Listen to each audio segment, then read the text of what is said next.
벌써 7년 전 이야기네요. 당시 저는 중1이었고 그래픽에 관심이 많아서 3D 맥스를 배우러 학원에 다녔습니다. 주말 반으로 4시간씩 하는 학원이었는데 그날따라 정말로 가기 싫더군요.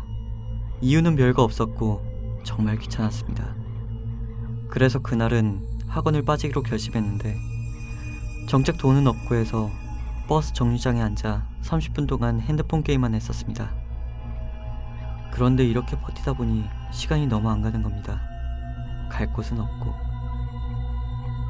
결국 집으로 가기로 한 저는 아버지가 집에 안 계시기를 간절히 소망하며 집 앞에 도착했을 때 한 가지 묘안이 떠올랐습니다.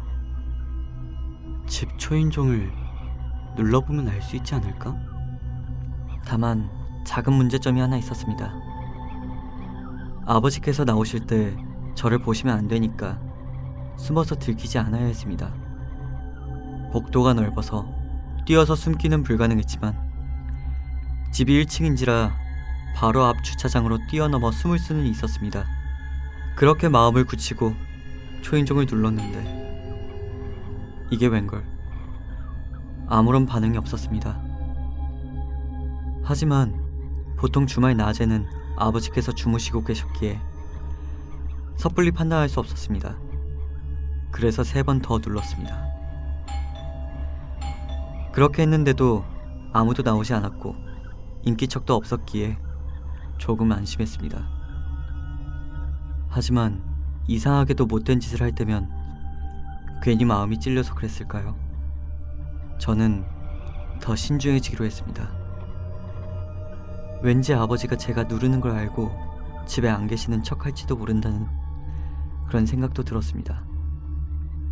그런 생각을 하자마자 의심이 모락모락 커졌고 결국 저는 교차 검증을 해야 했습니다. 아파트 뒤로 돌아가서 저희 집 베란다를 확인해보고 경비실에도 물어봤었습니다. 그래도 제 의심은 사라지지 않았고 남은 방법은 단 하나, 바로 집으로 전화를 거는 것이었습니다. 이 방법은 최후의 수단으로 남겨두고 싶었기에 정말 많이 망설였었습니다. 하지만 다행이었다면 그 당시 저희 집 전화기는 수신번호 표시가 안 되었었기에 한편으론 안심하며 마음을 굳게 먹고 집 근처에 있는 공중전화 부스를 이용하여 집에 전화를 걸었습니다.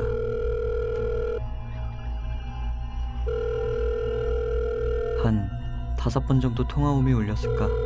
그때 누군가 전화를 받았습니다. 당시에 저는 너무 놀래서 바로 전화를 끊어버렸었습니다. 역시나 집에 부모님이 계셨구나.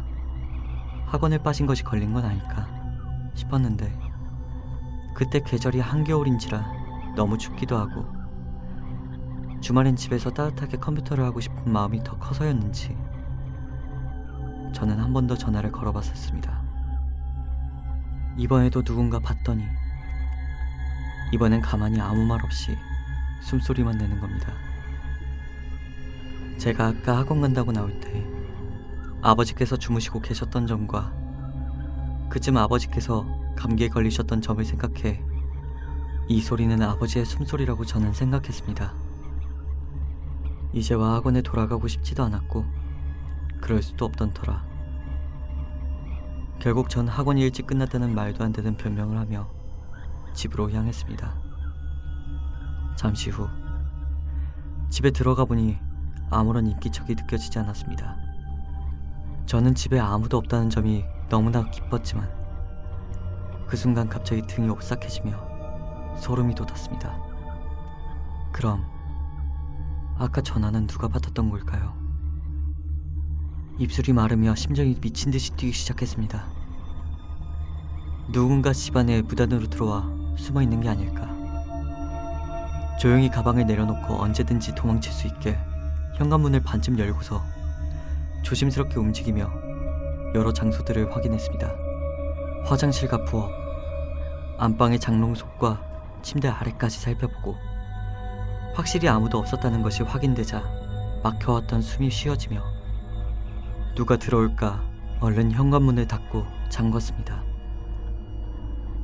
다행히 얼마 지나지 않아 외출하셨던 부모님이 돌아오셨고 그 이후 별다른 일은 없었기에 저도 그 일에 대해 더 이상 신경 쓰지 않았습니다. 그런데 지금 와서 생각해보면 어쩌면 그날 집 안에 있던 침입자가 집 어딘가에 숨어 있었을 수도 있다는 생각이 들더군요. 아마도 제가 이곳저곳 확인하러 간 사이에 몰래 열린 현관문으로 탈출했을 수도요. 다만 제가 그 사람과 마주쳤다면 분명 저는 이 글을 쓰고 있지 못했을 거란 생각이 듭니다.